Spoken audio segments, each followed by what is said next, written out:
राधा स्वामी जी। आज के सत्संग की वाणी संत तुलसी साहिब जी की है। सत्संग के वचन। दिल का हुजरा साफ कर जाना के आने के लिए, ध्यान गैरों का उठा उसके बिठाने के लिए। ये तुलसी साहिब की वाणी है। तुलसी साहिब उत्तर प्रदेश में एक बड़े प्रसिद्ध महात्मा हुए हैं। आपने जो कुछ कहा है बड़ी दिलेरी और निडरता के साथ कहा है। आपका संबंध पूना और सतारा के राज परिवार के साथ था। छोटी उम्र से ही माली की भक्ति की ओर आपका बहुत झुकाव था। आपके पिता भी माली के भक्त थे। उनका विचार था कि पुत्र को राज्य का काम सौंपकर कहीं एकांत में बैठकर माली की भक्ति की जाए। लेकिन जब आपको पता चला तो आप छोटी उम्र में ही पिता से छिपकर घर से निकल भागे और उत्तर प्रदेश में आ गए, जहां पर आपने हाथरस को अपना निवास स्थान बनाया और दक्कनी बाबा के नाम से प्रसिद्ध हुए। श्री हुजूर स्वामी जी महाराज को भी आपकी संगति करने का अवसर मिला था। ये शब्द आपने शेख तकी को समझाने के लिए फरमाया है। शेख तकी एक मुसलमान फ़कीर था जो काबे का हज करके वापस आ रहा था। उसका सौभाग्य कि उसने आपके निवास स्थान के सामने ही अपना खेमा लगा लिया। अतएव आपने बहुत से शब्द शेख तकी को समझाने के लिए फरमाए। तुलसी साहिब फरमाते हैं कि हे शेख तकी, हम सब दुनिया के जीव चाहते हैं कि वह परमात्मा हमारे हृदय में आकर बैठे, परंतु हम कभी ये विचार करने की कोशिश नहीं करते कि जिस जगह हम परमात्मा को बिठाना चाहते हैं वह जगह उसके बैठने के योग्य है भी। हमारा मन दुनिया की शक्लों, पदार्थों और मलिनताओं के लिए तड़पता रहता है और मिलना हम परमात्मा से चाहते हैं। ये दोनों बातें किस प्रकार हो सकती हैं? अगर हमें उस परमात्मा से मिलना है तो हमें अपने अंदर उससे मिलने का सच्चा इश्क, सच्चा प्रेम पैदा करना चाहिए। हमारी आत्मा उस परमात्मा का अंश है।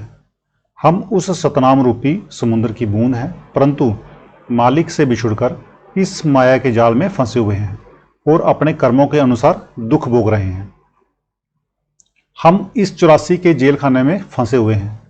जब तक हमारी आत्मा वापस जाकर उस परमात्मा से नहीं मिलती, इसका देह के बंधनों से, 84 लाख जुनों से कभी भी किसी हालत में भी छुटकारा नहीं हो सकता। हमारी आत्मा का उस परमात्मा के साथ इश्क का रिश्ता है, प्रेम और प्यार का रिश्ता है, विरह और तड़प का रिश्ता है। जब तक हमारे अंदर मालिक से मिलने का सच्चा इश्क, सच्चा प्रेम और प्यार नहीं है, तब तक हम उसकी भक्ति किस प्रकार कर सकते हैं, उसके साथ मिलाप किस प्रकार कर सकते हैं? जब तक हमारा मन किसी चीज़ की कमी महसूस नहीं करता, तब तक उसे प्राप्त करने के लिए वह कुर्बानियाँ देने के लिए कैसे तैयार हो सकता है? हमारा हृदय तो दुनिया की शक्लों और पदार्थों के लिए तड़पता और भड़कता है और मिलना चाहते हैं हम मालिक से। ये दोनों बातें कैसे हो सकती हैं? इसलिए हे शेख तकी, अगर तू परमात्मा से मिलना चाहता है तो सबसे पहले अपना हृदय शुद्ध कर, अपना अंतकरण निर्मल कर और अपने अंदर मालिक से मिलने का सच्चा इश्क पैदा कर, सच्चा प्रेम और प्यार पैदा कर। तुलसी साहिब फरमाते हैं, ध्यान गैरों का उठा उसके बिठाने के लिए।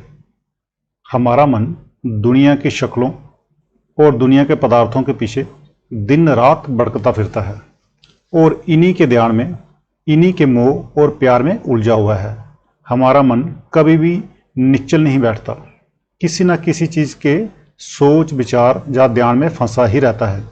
जहाँ सत्संग में बैठे हुए भी कभी बाल बच्चों का, कभी घर के कारोबार का, तो कभी कौमों, मजहबों और मुल्कों के झगड़ों का ख्याल आता है। जिन जिन चीज़ों का हम दिन रात सुमिरन करते रहते हैं, उनकी शक्लें भी हमारे आंखों के सामने फिरना शुरू कर देती हैं। इन शक्लों और पदार्थों के साथ हमारे मन का इतना गहरा संबंध और लगाव हो जाता है कि मृत्यु के समय ये शक्लें हमारी आंखों के आगे सिनेमा के दृश्यों की तरह घूमने लगती हैं।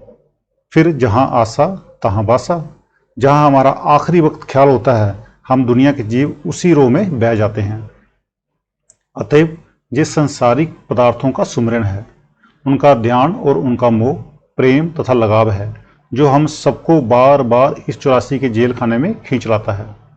जब तक हमारे अंदर से दुनिया का मोह और प्यार नहीं निकलता, मालिक से मिलने का इश्क पैदा नहीं होता, प्रेम और प्यार पैदा नहीं होता, तब तक हमारी आत्मा वापस जाकर उस परमात्मा से किस तरह मिल सकती है। दुनिया की नाशवान और फना चीज़ों का सुमरण करके, इनका ध्यान करके हम दुनिया की शक्लों और पदार्थों के प्यार और मोह में उलझे बैठे हैं। महात्मा समझाते हैं, पानी की मारी हुई खेती पानी से ही हरी होती है।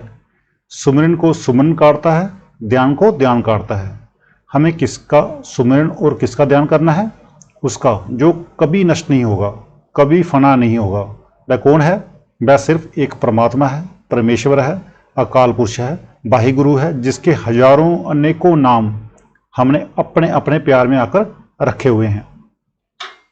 उस परमात्मा के नाम का सुमरन करके, उसका ध्यान करके हमें अपने फैले हुए ख्याल को दुनिया से निकालना है तथा उसे परमात्मा की भक्ति में लगाना है, उसके प्यार में रखना है। इसलिए तुलसी साहब समझाते हैं, जब तक हमारे अंदर से दुनिया का मोह और प्यार नहीं निकलेगा, हमारे मन से गंदी गंदी वासनाएं दूर नहीं होंगी। उस परमात्मा के बेशक हमारे अंदर होते हुए भी हम उसकी भक्ति कैसे कर सकेंगे? उसकी भक्ति की ओर हमारा ख्याल किस तरह जा सकेगा? गुरु अमरदास साहब फरमाते हैं, हरि की पूजा दुर्लभ है संतु, कहना कछु न जाई। मालिक की भक्ति की महिमा का तो कभी वर्णन हो ही नहीं सकता। भक्ति करने की, पूजा करने की, ध्यान करने की आदत तो हम सबको पड़ी हुई है। कोई बाल बच्चों के प्यार में फंसा हुआ है, कोई कौमों, मस्जिदों और मुल्कों की भक्ति करता है, कोई धन दौलत की पूजा करता है। आप समझाते हैं कि ये शक्लें, ये पदार्थ हमारी भक्ति के योग्य नहीं है, हमारे प्यार या ध्यान के योग्य नहीं है, क्योंकि इनकी भक्ति और इनका प्यार हमें बार बार इस 84 के जेल खाने में खींच कर ले आता है। किसकी भक्ति और किसका प्यार हमें वापस ले जाकर उस परमात्मा से मिलाएगा? केवल उस परमात्मा की भक्ति और केवल उसी का प्यार। गुरु साहब समझाते हैं, नेचलु एकु आपी अविनाशी, सो नेचलु जो तीसी ध्याइंदा। वह परमात्मा निश्चल है, वह कभी जन्म मरण के दुखों में नहीं आता। जो भाग्यशाली लोग उस परमात्मा का ध्यान करते हैं, उसकी भक्ति करते हैं, उसके साथ प्यार करते हैं, वे भी निश्चल हो जाते हैं, उनका भी जन्म मरण के दुखों से छुटकारा हो जाता है। हमें उस परमात्मा से क्यों मिलाप करना है? क्योंकि हमारी आत्मा उस परमात्मा का अंश है, और जब तक वह वापस जाकर परमात्मा से मिलाप नहीं करती, उसका इस काल और माया के जाल से, देह के बंधनों तथा 84 लाख जुन्नों के दुखों से कभी किसी हालात में भी छुटकारा नहीं हो सकता। परमात्मा से बिछुड़कर इस 84 के जेल खाने में फंसकर हम दिन रात दुख और तकलीफें उठा रहे हैं। उस मालिक की भक्ति करके, उससे मिलाप करके हम इस देह के बंधनों तथा 84 के दुखों से सदा के लिए छुटकारा प्राप्त कर सकते हैं। गुरु अमरदास साहिब फरमाते हैं, पीर सचेते सदा सुहागिनी। हमारी आत्मा स्त्री है, वह परमात्मा इसका पति है। जब आत्मा परमात्मा की भक्ति में लीन हो जाती है तो जे परमात्मा से मिलकर सदा के लिए सुहागिन हो जाती है। इसका जन्म मन के दुखों से हमेशा के लिए छुटकारा हो जाता है। गुरु अमरदास साहब का कथन है, जिन्हीं गरु जाता आपना से सुखिए बाई। जो मनुष्य वापस अपने घर पहुंच जाता है, वह हमेशा के लिए सुखी हो जाता है, शांति प्राप्त कर लेता है। ये हमारा मन है जो दुनिया के ध्यान में उलझा हुआ है, दुनिया की शक्लों और पदार्थों से मोह किए बैठा है। गुरु नानक साहब कहते हैं, नानक मन जीते जग जीते।